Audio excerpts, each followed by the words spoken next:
ते सुदर्शन तिकून गाडीवर आला. तिथं गाडी उभा केली वाटेला. उभा केल्यानंतर पोरीपाशी आला. ते हात ओढायला धरून तिला म्हणाला चल गाडीवर बसून. तिनं हात झटकेला आणि पळत आली घरी. बापाला सांगितलं. म्हणली पप्पा आहे मला असं करायला. मग त्या पोरानं जाऊन ह्याच्या पप्पानं जाऊन त्या मायबापाला सांगितलं. ते म्हणले करा काय करायचंय तर तुम्हाला. नंतर काय रात्री काय आम्ही काय केस केली नव्हती ना काही नाही. आणि मग सकाळच्याला आले 200-300 पोरं. आम्हाला एवढी मारहाण केली 9-10 माणसाला. बाया लेकरायला मारलं. लय मारहाण केली. आम्हाला लाकडानं मारलं, कुऱ्हाडीनं मारलं. त्या बारक्या पोराला आणि त्याच्या बायकोला कुऱ्हाडीनं मारलं. इथं एक कुऱ्हाड लागली. त्या सुनाची इथं लागली. सुनाला बी इथं बी लागली कुऱ्हाड.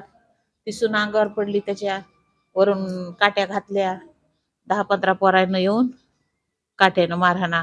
मी सोडवाय गेले. मला बी 2-3 काट्या इथं घातल्या. इकून एक इथं काठी घातली. हे दुखायलंय सगळं डोकं. बऱ्याच माणसानं मारलं येऊन घरी. का थोडं भांडणं झालं ते मुलीला. ते 7वीला म्हणून 7वीला आले ते लेकरं. त्याच्यामुळे मी एक चापट मारली त्याला. त्या पोराला पकडलं.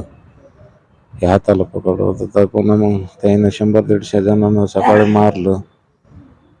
150-200 जण होते. लेकरं सगळं बाय सगळ्याला मारून टाकलं. पकडायचं त्याच्यात. आरोपीचे नाव पोलिसला दिले साहेब.